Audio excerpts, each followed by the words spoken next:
Dog gives birth to the strangest puppy. What happens next will leave you speechless.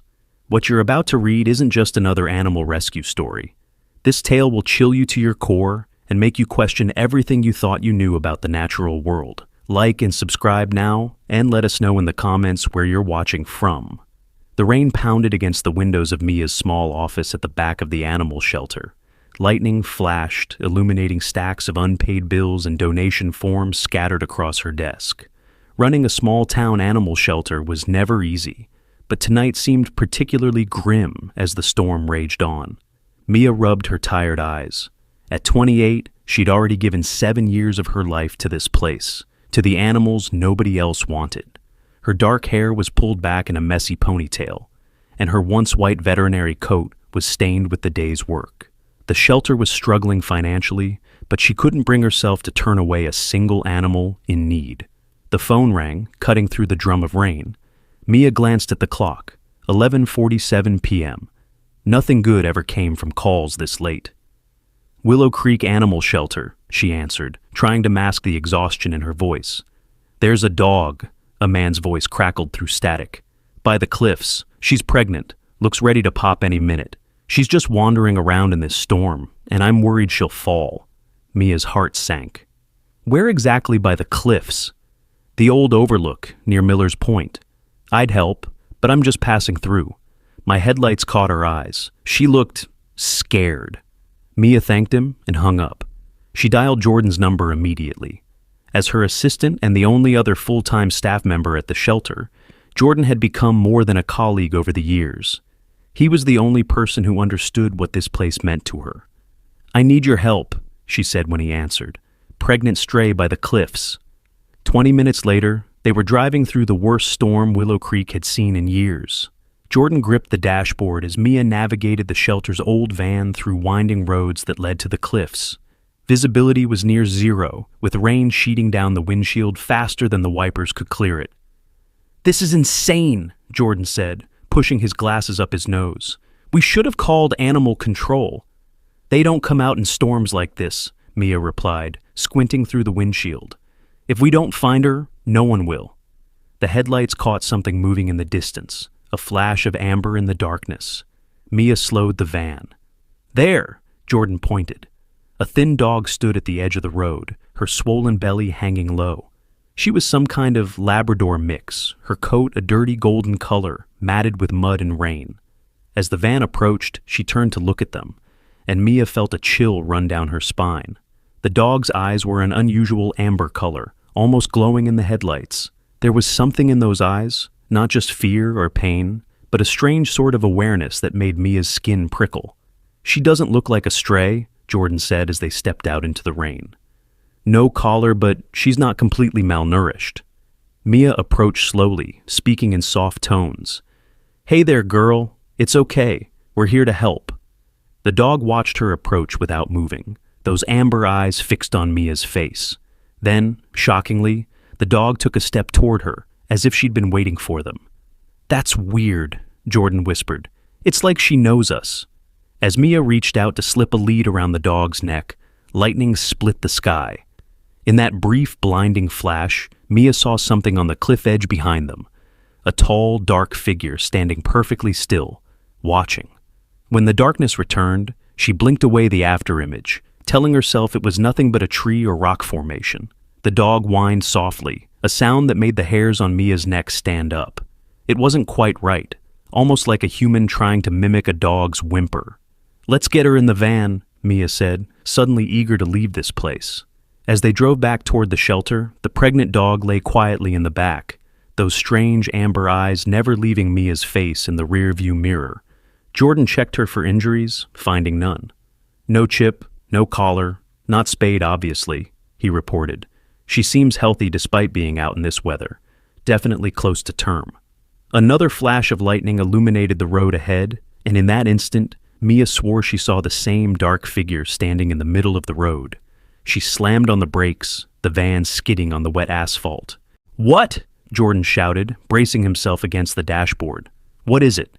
But there was nothing there, just rain and darkness. "I thought I saw—" Mia shook her head. "Nothing. just my eyes playing tricks.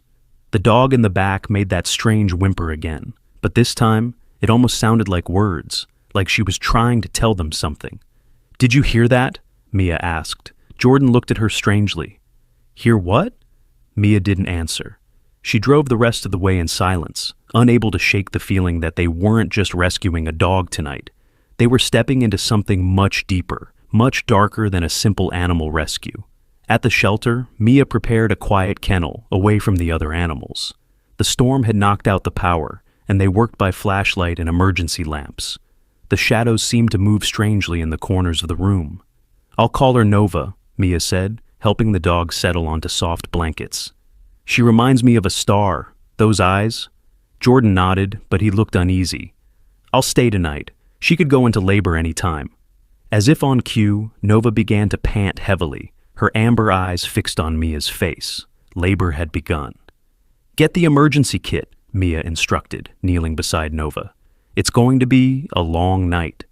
Neither of them realized just how long, or how their lives would never be the same after what they were about to witness. The birthing area was bathed in the eerie glow of battery-powered lamps as the storm continued to rage outside. Mia and Jordan worked silently, efficiently, preparing towels and warm water for the impending birth. Nova's breathing had become more labored, her amber eyes still locked on Mia with that unsettling intelligence. "Something feels off about this whole situation," Jordan whispered, arranging medical supplies on a small metal table. "I've assisted with dozens of dog births, but this feels different." Mia nodded, unable to shake the growing sense of unease. The air in the room felt heavy, charged with an energy she couldn't explain. Outside, thunder crashed so loudly the windows rattled in their frames. "The contractions are getting closer," Mia said, stroking Nova's head gently. The dog leaned into her touch, but then suddenly tensed, her entire body going rigid. "Here we go," Jordan said, positioning himself at Nova's rear. "First puppy's coming." Nova's whimper cut through the air, but it wasn't a normal sound. It was almost like a whispered word, something just on the edge of comprehension. Mia and Jordan exchanged a quick, confused glance, but there was no time to dwell on it as Nova began to push. Minutes stretched into an hour. Something wasn't right. In normal canine labor, puppies came relatively quickly, one after another. "There should be more than one puppy," Jordan said, voicing Mia's thoughts. "Her size suggests a litter of at least 4 or 5. Nova strained again, the strange whimper filling the room, almost drowning out the sound of the storm. The emergency lights flickered, dimming briefly before brightening again. Then, finally, progress. "I can see it," Jordan announced, his voice tight with concentration. "Just one more push." Nova gave a final, tremendous effort, and the puppy emerged. Jordan caught it in a clean towel, ready to clear airways and stimulate breathing, as he'd done countless times before. But as he looked down at the bundle in his hands, his movement slowed, then stopped entirely. "Mia," he said, his voice barely audible. "Mia, you need to see this."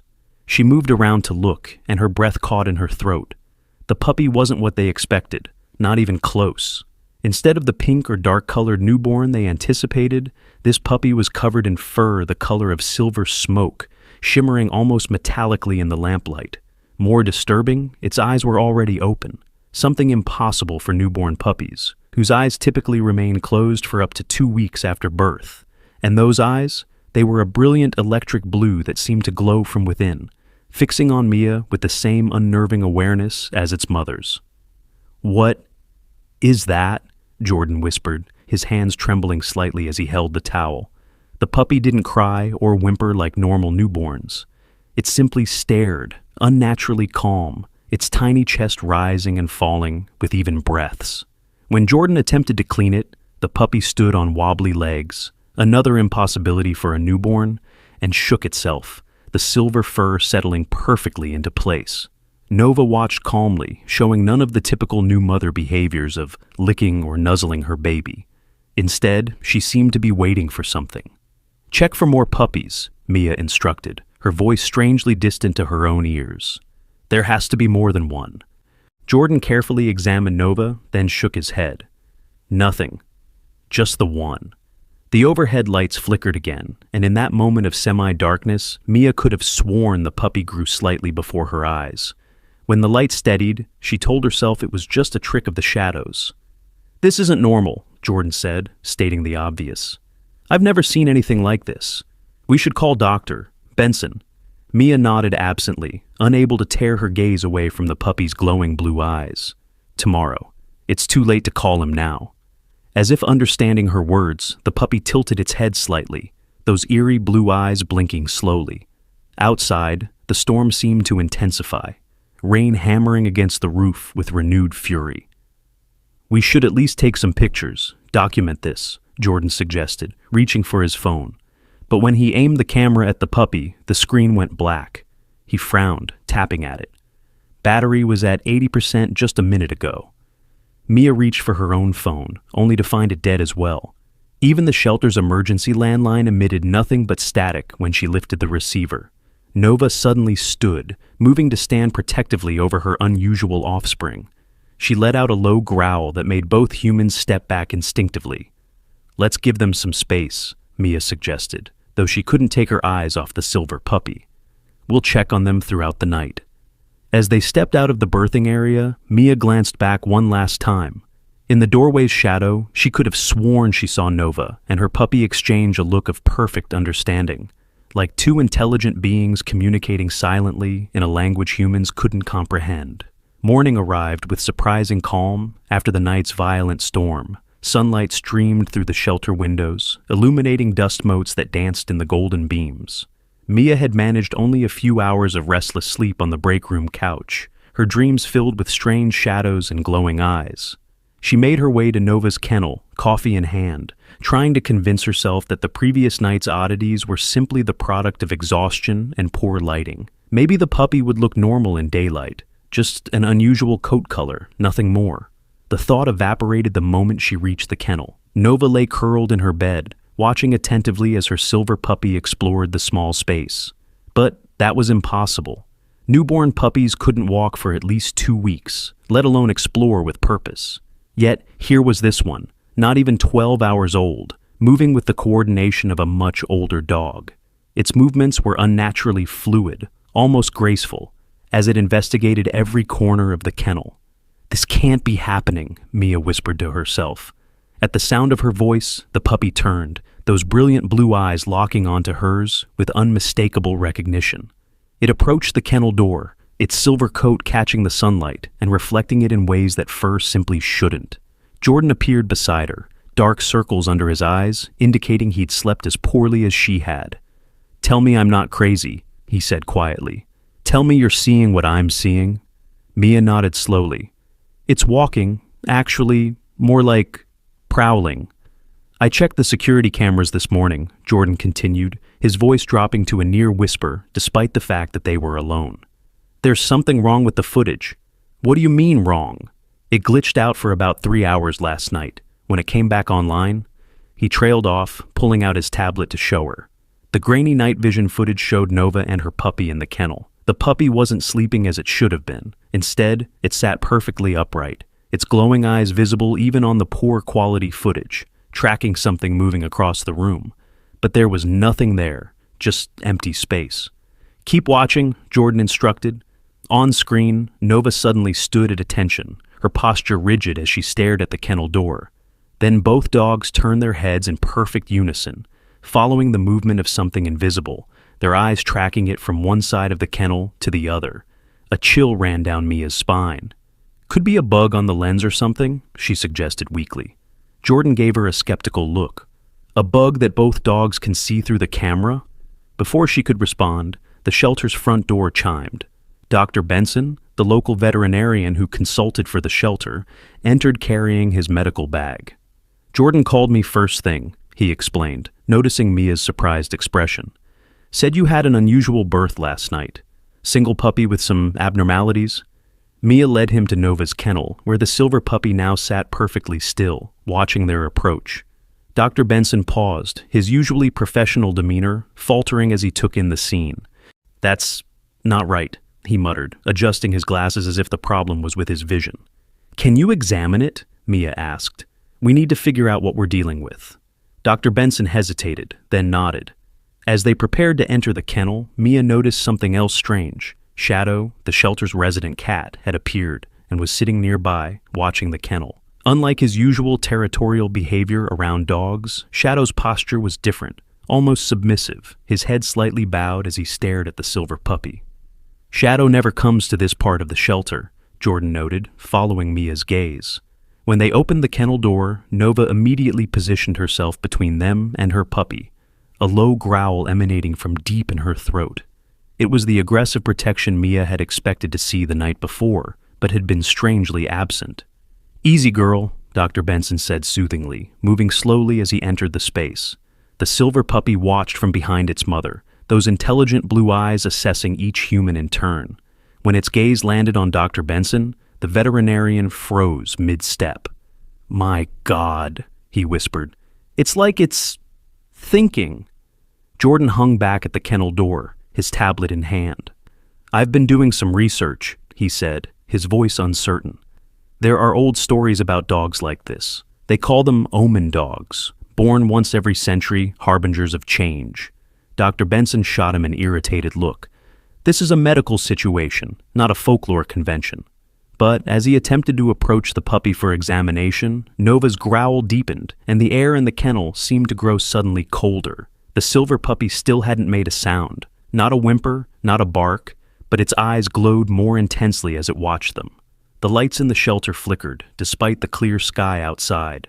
Dr. Benson backed away slowly, his scientific skepticism visibly shaken by Nova's threatening stance and the strange atmosphere in the kennel. The lights stabilized, but the unnatural chill lingered in the air around them. "Let's try a different approach," the veterinarian suggested, reaching into his bag for treats.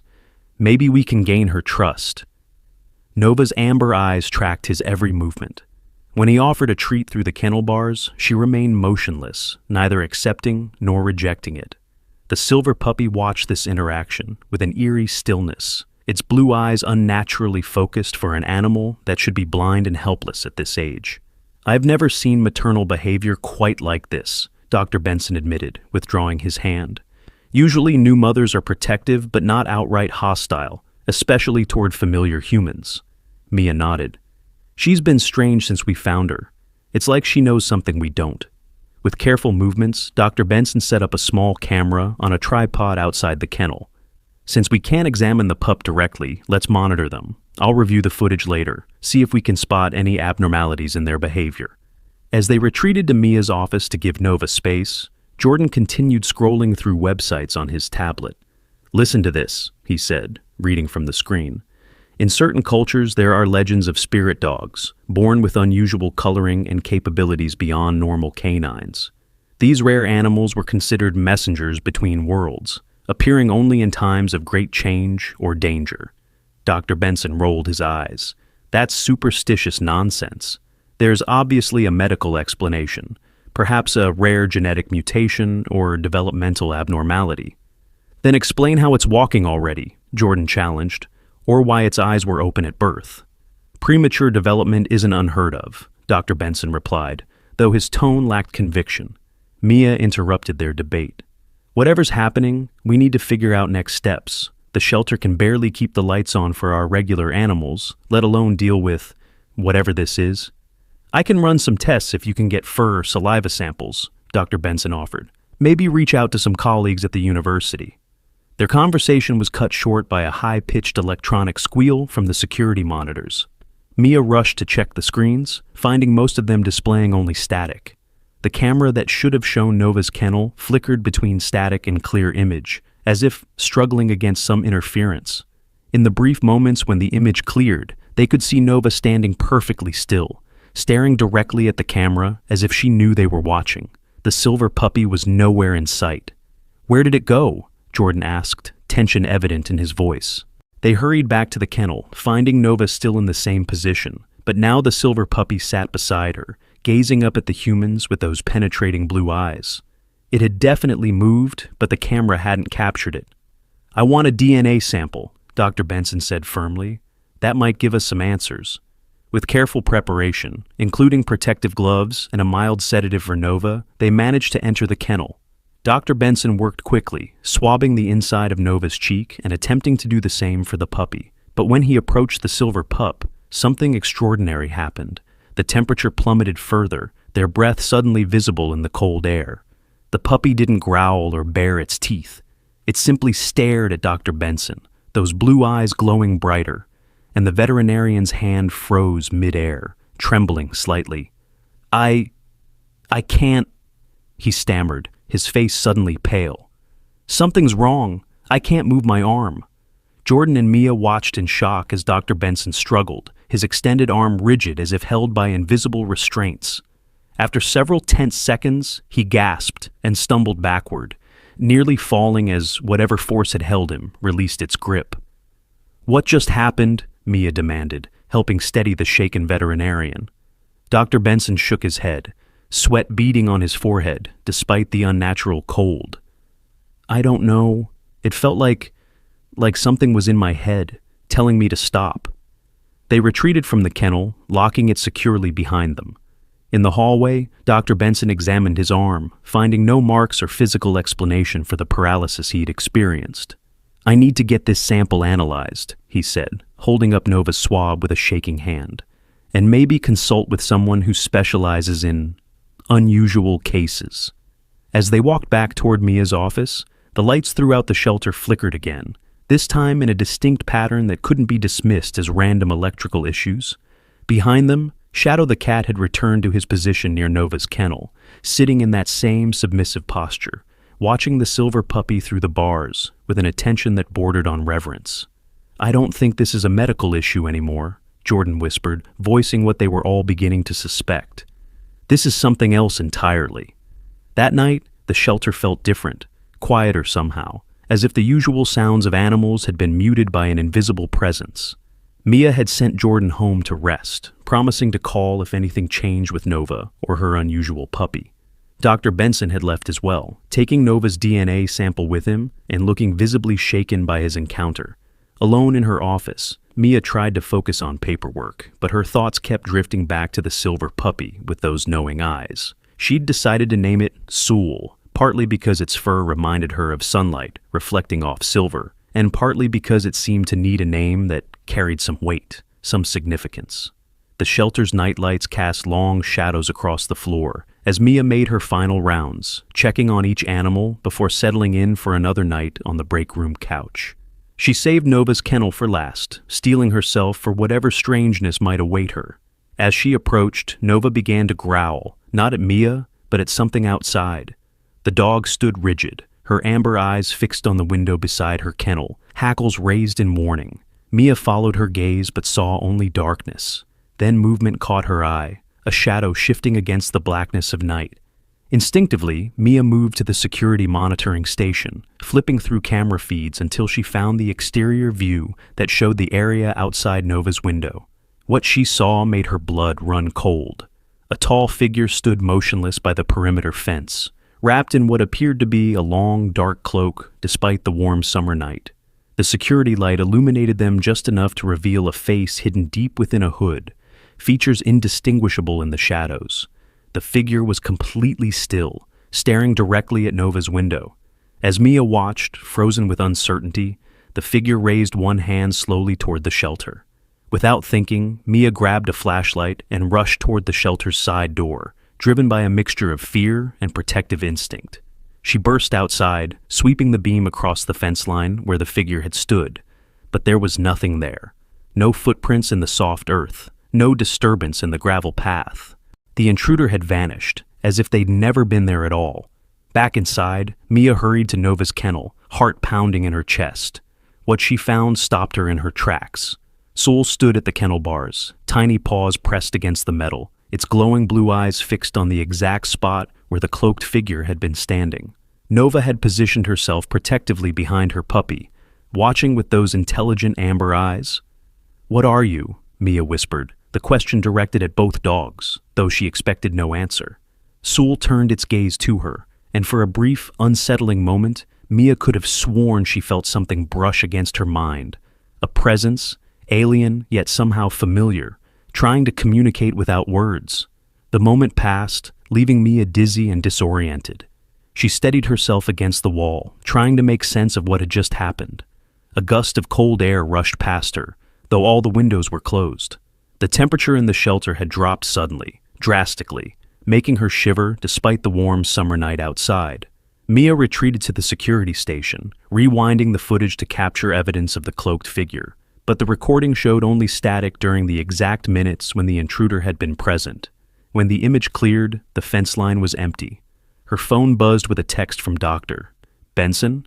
Something's wrong with Nova's DNA sample. Lab equipment malfunctioned. Results came back unreadable, coming back tomorrow with specialized equipment. Mia stared at the message, a sense of dread settling over her. Whatever was happening went beyond strange puppy behavior or coincidental equipment failures. There was something deliberate about it all, something that felt almost orchestrated. She returned to Nova's kennel, maintaining a safe distance as she observed mother and pup. Sewell had finally settled down to sleep, curled against Nova's side, looking deceptively normal in repose. But even in sleep, there was something off about its breathing, too measured, too controlled for a newborn animal. "I'll figure this out," Mia promised quietly, though she wasn't sure if she was speaking to the dogs or to herself. As she turned to leave, the overhead lights flickered once more. In the momentary darkness, she felt, rather than saw, something move past her. A shift in the air, a presence brushing by. When the light steadied, she was alone in the hallway, but the distinct impression of being watched lingered. Whatever Sewell was, whatever Nova had brought into their lives that stormy night, Mia was becoming increasingly certain it wasn't just an unusual puppy. It was something else entirely. Something that had been waiting to be found. Morning arrived with unwelcome clarity, sunlight streaming through the shelter windows and erasing the shadows that had made the previous night's events seem almost dreamlike. Mia had barely slept, spending most of the night watching Nova and Sewell through the security monitors, searching for anything that might explain what was happening. What she witnessed defied explanation. Sewell wasn't just developing at an accelerated rate. The puppy was doing things that should have been impossible. During the night, Mia had watched in disbelief as Sewell stood on its hind legs for nearly a minute, examining the kennel lock with an almost human curiosity. Later, when she brought food for Nova, the silver puppy had tracked her movements with a calculated precision that made her skin crawl. "This is beyond unusual," Dr. Benson said when he arrived that morning, setting up more sophisticated equipment beside Nova's kennel. "I've consulted with colleagues at the university. None of them have heard of canine development this advanced, this quickly." Jordan stood nearby, dark circles under his eyes, suggesting he'd slept as poorly as Mia. "It's only been 2 days, he said quietly. "Look at the size difference." He was right. Sewell had nearly doubled in size since birth, now resembling a 2-week-old puppy, despite being just 48 hours old. The silver fur had grown thicker, more lustrous, almost metallic in the morning light. "I've set up specialized cameras," Dr. Benson explained, pointing to small devices placed strategically around the kennel. "They'll record across multiple spectrums. Infrared, ultraviolet, the works. If there's something unusual about this puppy's physiology, we'll find it." Mia nodded absently, her attention fixed on Sewell. The puppy was watching them intently, those eerie blue eyes tracking their every movement. When Dr. Benson approached the kennel with a tranquilizer gun, intended for Nova, to allow for a safer examination of Sewell, the puppy did something that sent a chill down Mia's spine. It shook its head, once, deliberately. A clear no gesture. Dr. Benson froze, the tranquilizer gun halfway raised. "Did you see that?" he whispered.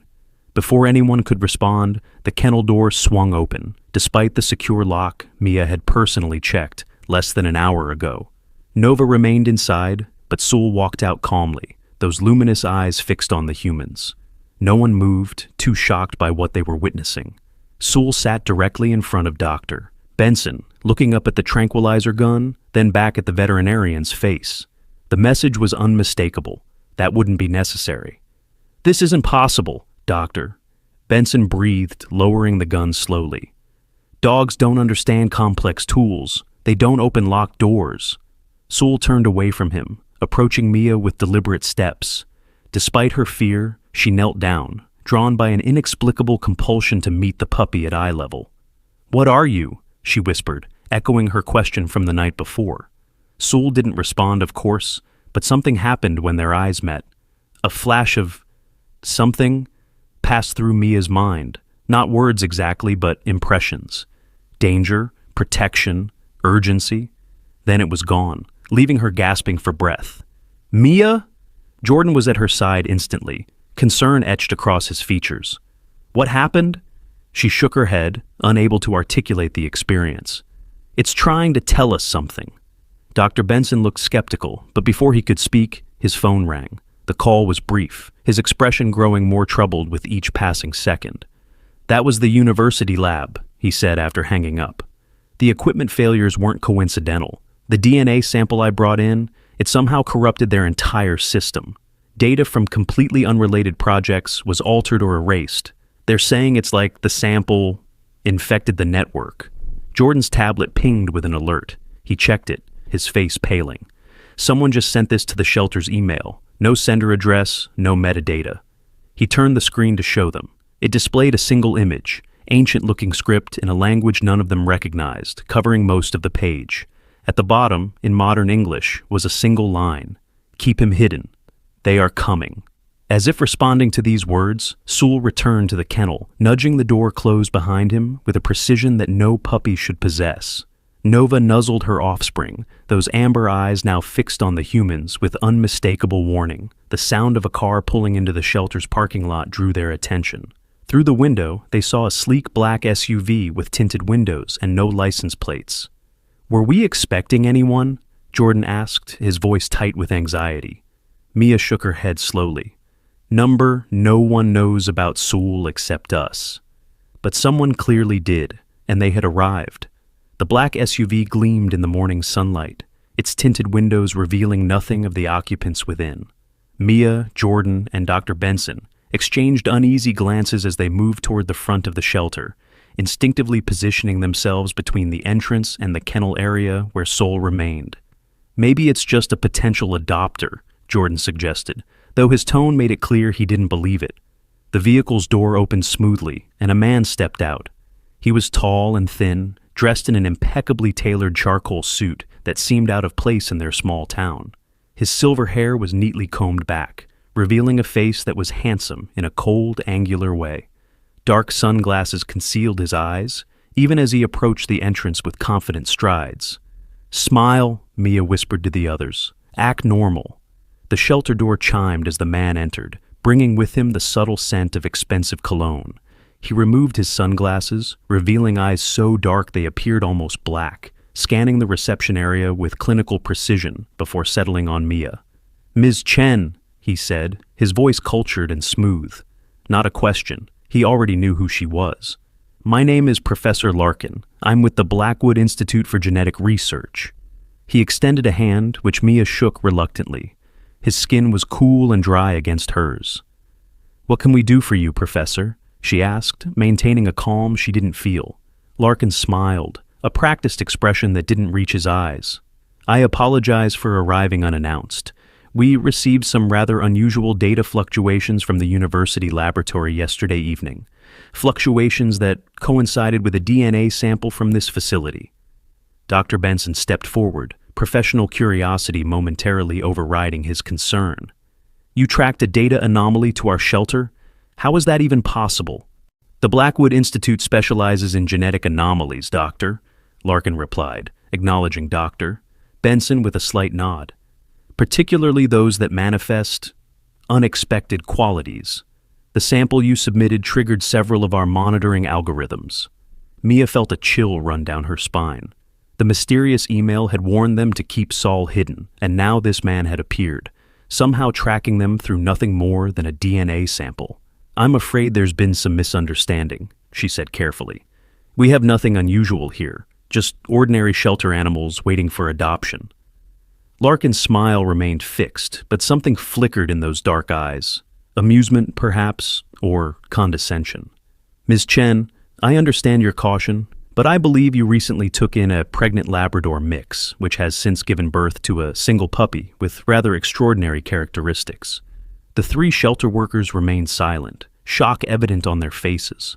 Larkin continued, his tone conversational despite the impossible knowledge he possessed. Silver fur that almost seems to change shade depending on the light, eyes that were open at birth, an unusual blue color, accelerated development, perhaps even some cognitive anomalies. "How could you possibly know all that?"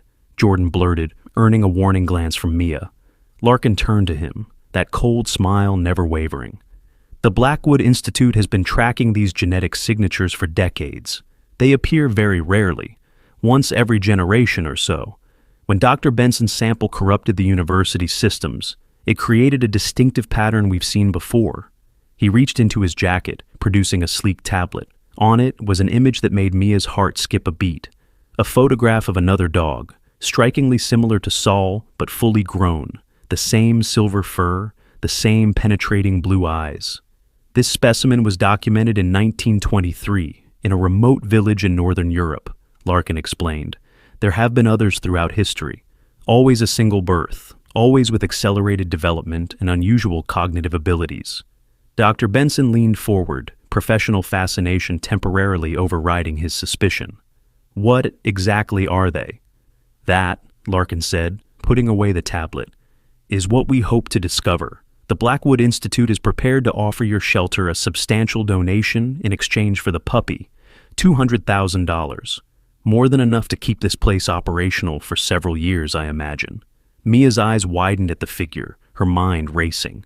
The shelter was indeed struggling financially, and that kind of money would secure its future. But something about Larkin's interest in Soul felt wrong, predatory. "The puppy isn't up for adoption yet," she said finally. "It's still nursing, too young to be separated from its mother." Larkin's smile tightened almost imperceptibly. "We would take the mother as well, of course. Both would receive the highest standard of care at our facility." "I'm sorry, but they're not available," Mia stated firmly. "Not at any price." The professor studied her for a long moment, his dark eyes unreadable. Then he nodded, replacing his sunglasses. "I understand. Here's my card. Should you reconsider?" He placed a pristine business card on the counter, then turned to leave. At the door, he paused, looking back at them. "Ms. Chen," he said softly, "you don't know what you're protecting." The door closed behind him with a gentle chime that somehow sounded ominous in the suddenly silent reception area.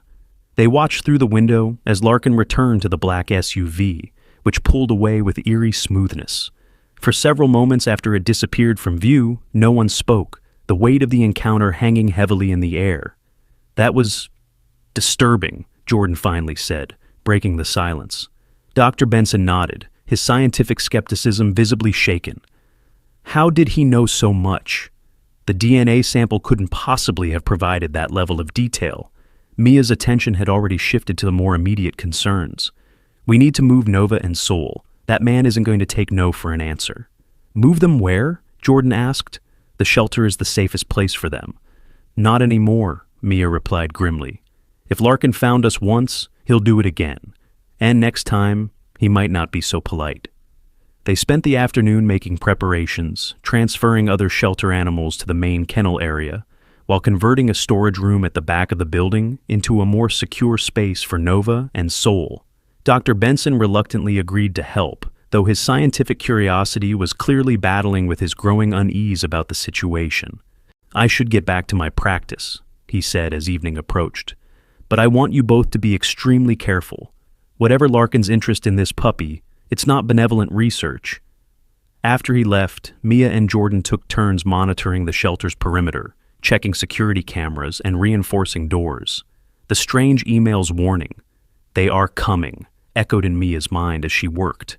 Whoever they were, Larkin was clearly just the beginning. Night fell, bringing with it a strange stillness. Mia had insisted Jordan go home to rest while she took the first watch, promising to call at the first sign of trouble. Alone in the darkened shelter, she checked on Nova and Soul one last time before settling into the makeshift monitoring station they'd set up.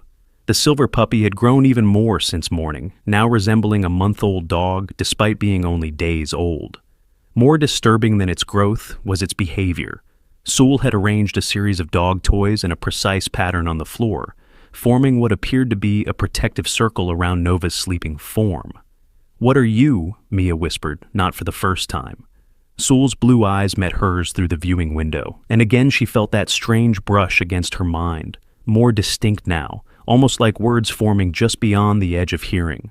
A sudden crash from the front of the shelter jolted her from the moment. The security monitors showed multiple dark figures moving with military precision through the reception area. They wore black tactical gear, faces obscured by masks, weapons held at the ready. Panic surged through Mia as she realized what was happening. Larkin hadn't waited after all. She fumbled for her phone to call Jordan, but the screen showed no signal. They'd jammed communications. Heart pounding, she rushed to Nova and Saul's room, flinging the door open without thinking of her own safety. "We have to go," she hissed urgently. "Now!" To her shock, Nova was already on her feet, alert and waiting, as if she'd known this moment was coming. Sul stood beside her, those eerie blue eyes glowing brighter than ever in the dimness. Mia could hear footsteps approaching, harsh whispers as the intruders methodically searched the building. There was no time for hesitation. She grabbed a leash for Nova, but the dog was already moving toward the shelter's rarely used back door, Sul at her heels. They slipped out into the night, just as flashlight beams cut through the darkness behind them. The cool evening air carried the sounds of the intruders discovering their absence. Angry voices, sharp commands to spread out and search the perimeter. "This way," Mia whispered, guiding Nova and Sul toward the dense woods that bordered the shelter property. Her mind raced, trying to formulate a plan. They needed to find Jordan, to warn him, but without a working phone. A shout from behind confirmed they'd been spotted. Flashlight beams swept the ground, searching for their trail. Mia broke into a run, Nova keeping pace beside her with unnatural awareness. Sul moving with impossible speed for a puppy. The woods closed around them, branches whipping past as they fled deeper into the darkness. Behind them, the sounds of pursuit grew, crashing footsteps, the crackle of radios, the unmistakable mechanical sound of weapons being readied. Nova suddenly veered left, pulling Mia in a new direction. Though every instinct told her to question this, something deeper made her trust the dog's guidance. Sul had taken the lead now, those glowing eyes somehow illuminating a path through the undergrowth that Mia would never have found on her own. The sounds of pursuit began to fade as they wove through the forest in patterns that seemed almost deliberate, as if the dogs were consciously trying to lose their trackers. When they finally paused in a small clearing, Mia realized with astonishment that she had no idea where they were. The woods near the shelter had never seemed this vast or dense before. Nova stood perfectly still, her head raised, amber eyes scanning the darkness. Then she did something that sent chills down Mia's spine. She opened her mouth and released a howl unlike anything Mia had ever heard. It wasn't the sound of a dog at all, but something deeper, more resonant, almost like the harmonics of multiple voices layered together. The howl hung in the air, vibrating with an energy that made the hairs on Mia's arms stand on end. In the eerie silence that followed, even the forest seemed to hold its breath, waiting. Then, impossibly, Sul sat down calmly, lifted his small head toward the night sky, and responded with a howl of his own. Despite coming from such a small body, Sul's howl penetrated the darkness with unnatural power, echoing through the trees and seeming to ripple the very air around them. It wasn't the clumsy yip of a puppy. It was ancient, primal, carrying harmonics that no canine throat should have been able to produce. More shocking still was what happened next. Somewhere in the distance, something answered. The responding call was neither animal nor human. A sound that existed somewhere in between worlds, reverberating through the forest like the echo of a forgotten language. Mia stood frozen, her mind struggling to process what her ears were telling her. "This isn't happening," she whispered to herself, but the evidence was undeniable. Nova nudged her leg, urging her to move. With trembling legs, Mia followed as the dogs led her deeper into the woods, toward the source of that impossible response. The sounds of pursuit had faded entirely now, as if the searchers were being kept at bay by some unseen force. They walked for what seemed like hours, though Mia's watch insisted it had been less than 30 minutes. The forest around them grew older, the trees more massive and gnarled, moss-covered trunks stretching toward a sky now partially visible through the canopy. Moonlight filtered down in silver shafts, illuminating their path in ways that seemed almost deliberate. "Where are we?" Mia asked aloud, though she expected no answer. This part of the forest felt different. older, watchful, as if the trees themselves were aware of their passing.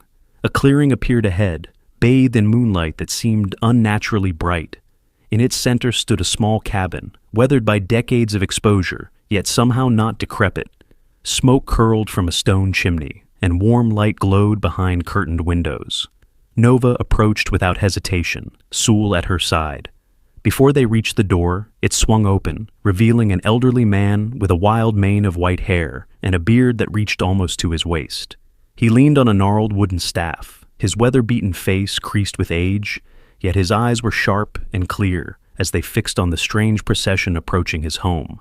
"You're late," the old man said simply, as if he'd been expecting them all along. "I thought you might not make it." Mia stared in disbelief. "Who are you? How did we—" "This part of the forest shouldn't even exist. We're miles from any habitation." The old man's eyes crinkled with something that might have been amusement. "I'm Elias," he said, stepping aside to invite them in. "And distance is a relative thing in these woods, especially on nights like this." Inside, the cabin was larger than it appeared from outside. A single room with a stone fireplace, shelves crammed with books and strange objects, dried herbs hanging from the rafters. It smelled of wood smoke, tea, and something else Mia couldn't identify, ancient and foreign. "You've brought the soul hound," Elias said, kneeling despite his apparent age to look Sewell directly in the eyes. The puppy met his gaze without fear, those blue eyes glowing in response to the old man's scrutiny. "Soul hound," Mia repeated, the words stirring something in her memory. "Is that what he is?" Elias nodded, rising slowly to his feet. "Born once every century, when the barriers between worlds grow thin. Guardians of the threshold, protectors of the balance." He gestured to Nova. "And she is his harbinger, chosen to carry him into this world when the time was right." "This is insane," Mia said, though her conviction was weakening with each impossible thing she witnessed. "I don't understand any of this." "Understanding isn't required," Elias replied, moving to a cluttered table where an ancient book lay open. "Only belief, and you already believe, or you wouldn't be here." He was right, Mia realized with a jolt. Despite everything she knew about the natural world, despite the impossibility of what was happening, some part of her had accepted the truth of Sewell's nature from the moment she'd first seen those knowing blue eyes. "The ones who hunt him? They're called seekers," Elias continued, his finger tracing lines of text in the open book. "They've pursued the soul hounds for generations, trying to capture their power for their own purposes." "Larkin," Mia whispered, "the man in the suit." Elias nodded grimly. "A servant of older, darker forces. If Sewell falls into their hands, it could tip the balance between worlds, allowing things that should remain separate to bleed together." Outside, a twig snapped in the darkness. Nova's head jerked up, her amber eyes fixed on the window. Sewell moved to stand beside her, his small body suddenly seeming to contain a much larger presence. "They've found us," Elias said quietly. "Sooner than I expected. The barriers must be weaker than I feared." Elias moved with surprising agility for his age, gathering strange objects from the shelves. A small pouch of powder, a crystal that glowed faintly blue, a twisted piece of metal that looked ancient and foreign. Nova stood guard at the window, her hackles raised, while Sewell remained unusually calm, his glowing eyes fixed on the door, as if waiting for something inevitable. "We can't fight them," Mia said, peering through the curtains at the dark shapes moving through the trees toward the cabin. "There are too many." "Fighting isn't the goal," Elias replied, placing the objects in a circle on the floor. "Protection is." He gestured for Mia to join him in the center of the room, Nova and Sewell already moving to position themselves within the circle he'd created. Outside, the sounds of approach grew louder, methodical footsteps, the metallic click of weapons being readied, hushed commands. "The Seekers aren't entirely human anymore," Elias explained, his voice low and urgent. "They've sacrificed pieces of themselves for power, for longevity, for the ability to sense the soul hounds across great distances. But their greatest strength is also their weakness. They're bound to their purpose, unable to see beyond it." "And what is their purpose?" Mia asked, her heart pounding as shadows passed across the windows. "To capture the power between worlds for themselves," Elias said. "To control what was never meant to be controlled." A sharp knock at the door silenced them. In the sudden quiet, Larkin's smooth voice called out, "Ms. Chen, I know you're in there. There's nowhere left to run. Please be reasonable. Bring the animal out, and no one needs to get hurt." Mia looked to Elias, who shook his head slightly. "Lies," he mouthed silently. "What do we do?" she whispered. Before the old man could answer, Sewell stepped forward, moving to the center of the circle they had formed. Though still small, a puppy of only a few days, albeit one growing at an impossible rate, he suddenly seemed larger somehow, his presence filling the room. His silver fur began to shimmer, not reflecting light, but generating it from within, casting strange patterns across the walls of the cabin. "What's happening?" Mia gasped. Elias smiled, a look of wonder and sadness crossing his weathered face. "He's making his choice. Each soul hound must decide, hide from its power or embrace it fully." Outside, the door handle turned, wood creaking under pressure as someone tried to force entry. Nova moved to stand protectively beside Sewell, her amber eyes now glowing with the same inner light as her offspring. "Last chance, Ms. Chen," Larkin called, his voice hardening. "Surrender the animal now." The door burst open, splinters of wood flying as armed figures flooded into the cabin. Larkin stood behind them, his perfect composure finally cracking as he stared at Sewell with a naked hunger in his eyes. "Secure the specimen," he ordered, gesturing toward the glowing puppy. But as the armed seekers advanced, something extraordinary happened. The air around Sewell began to distort, bending and rippling like heat waves over summer asphalt. His small form seemed to expand and contract simultaneously, as if existing in multiple places at once. The blue light emanating from his fur intensified, so bright it was almost painful to look at directly. "No!" Larkin shouted, recognizing what was happening. "Stop him!" One of the seekers raised his weapon, but froze mid-motion as Sewell's gaze fell upon him. Around the room, each armed figure stood paralyzed, caught in the same invisible force that had affected Dr. Benson days earlier, but magnified 100-fold. Larkin alone seemed able to move, taking a desperate step forward. "You don't understand what you're doing," he said, his voice cracking with emotion for the first time. "We need his power. The barriers are failing. We can use him to strengthen them, to save both worlds."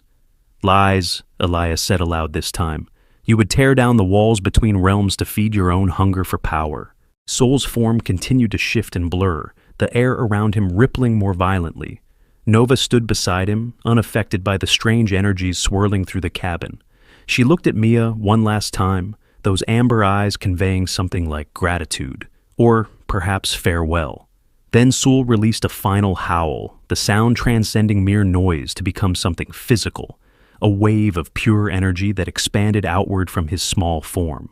As it touched each seeker, they simply vanished. Not violently, not with any sign of pain or destruction. They simply ceased to be, as if they'd been gently erased from reality. Larkin screamed, a sound of rage and despair, as he too began to fade, becoming transparent at the edges. "You've doomed us all," he cried, his voice already distant. "Without control, the barriers will—" His words cut off as he disappeared entirely, leaving only Mia, Elias, Nova, and Sewell in the suddenly quiet cabin. The distortion around Sewell gradually settled, the intense light fading to a gentle glow. He looked up at Mia, those knowing blue eyes meeting hers one final time, and she felt that now familiar brush against her mind, but clearer now, almost like words. "Thank you for protecting me until I was ready." "Ready for what?" Mia asked aloud. Elias answered for him. "To take his place as guardian. The soul hounds don't just exist in our world. They stand between worlds, maintaining the balance that keeps reality intact. Without them, the boundaries would eventually collapse." Sewell padded to the open doorway, Nova at his side. Outside, the forest had changed. The moonlight now illuminated a path that hadn't been there before, leading into mists that shimmered with unnatural colors. "Will I ever see him again?" Mia asked, surprising herself with how much she cared about the answer. Elias placed a gentle hand on her shoulder. "Perhaps. The soul hounds move between worlds, but they never truly leave any of them behind. He'll watch over you, in his way." Sewell turned back one last time, those brilliant blue eyes meeting Mia's gaze. In that moment, she understood what she'd been part of. Not just a strange encounter with an unusual puppy, but a glimpse into something ancient and profound, a reminder that the world was larger and more mysterious than humans could comprehend. The silver puppy and his mother stepped onto the moonlit path, their forms gradually becoming translucent as they walked into the mist. Before they disappeared entirely, Sewell paused, looking back at the human who had protected him when he was vulnerable. The air around him shimmered once more, and Mia felt a final touch against her mind. Not words this time, but a feeling of peace, of gratitude, and of promise. Then they were gone, the misty path fading behind them, until only the ordinary forest remained, bathed in ordinary moonlight. "What happens now?" Mia asked softly. Elias smiled, looking younger somehow, as if a great burden had been lifted from him. "Now, you go back to your shelter, to your animals. You live your life knowing there are guardians in the shadows, protecting the boundaries between worlds. And no one will believe me if I tell them," Mia said, not a question, but a statement. "Some will," Elias replied. "Those who need to. The story will find its way to the right ears." As dawn broke over the forest, Mia found herself standing at the edge of the woods near the shelter. Elias and his cabin were gone, perhaps never truly there in the form she'd perceived.